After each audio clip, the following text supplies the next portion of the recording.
Midget's a real fun roller skate of a car, always puts a smile on people's faces. They tend to use them not for massive distances, but they're perfectly capable. The most popular example of a Midget is either your 1275 or your 1500. The 1500 is a later car with rubber bumpers and is often the entry point people choose into MG ownership. They have a 1500 and they either move up to a 1275 or they move on to an MGB, which is a slightly bigger car. The 1500 and the 1275 examples do drive very differently. So if you're undecided, try both. The difference between a 1275 and a 1500, although the 1500 is a larger CC engine, it doesn't actually feel as sprightly as the 1275. The A-series engine is a real whizzy engine. The 1500, which is the Triumph 1500, isn't quite as high revving and eager to please as the 1275. The 1275 tends to be the car that it inspires the confidence, both the way it brakes and the way it goes. The 1500 is very capable, but because of the weight of the bumpers, the different 1500 engine and the higher ride height, it doesn't inspire the confidence in the same way the 1275 does. So what should you be looking for and at when buying an MG Midget? What are the key areas you should be inspecting? And what are the key issues you should be aware of? Corrosion is something you have to look out for with Midgets. Suspension pickup points, sills, floors, all those areas. If there's corrosion, it's going to cost you a lot of money.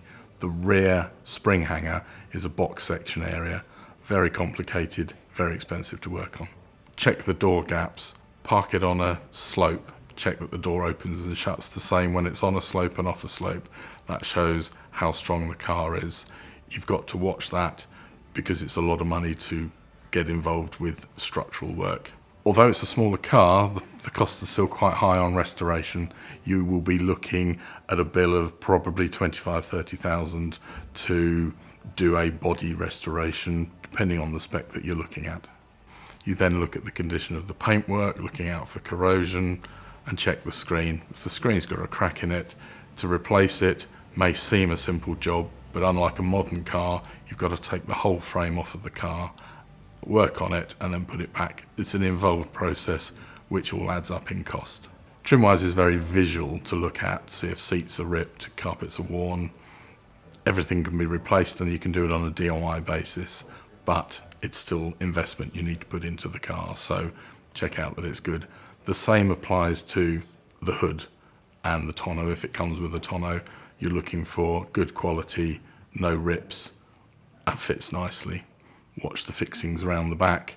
They can pull out of both the hood and the body, and they're expensive to put right because often it wouldn't be a new hood to do.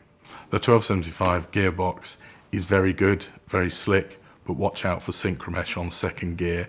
If you come down from third to second and it crunches, you could be looking at a gearbox rebuild, which will cost you. Parts for Midgets are very reasonable in terms of price and readily available. You can order them and get them on an overnight delivery. The only things that are starting to become rarer are things like 1275 engines. It's often the customer's own unit that will need to be rebuilt rather than having an exchange one where one comes off the shelf. Midgets have a lot of modifications that have been carried out. There's a huge range of aftermarket items that you can DIY fit or have a workshop do for you. Hopefully these helpful tips will see you well on the way to enjoying your new MG. For more free pre-purchase advice, then simply contact the MG Owners Club technical team via the website or the technical hotline.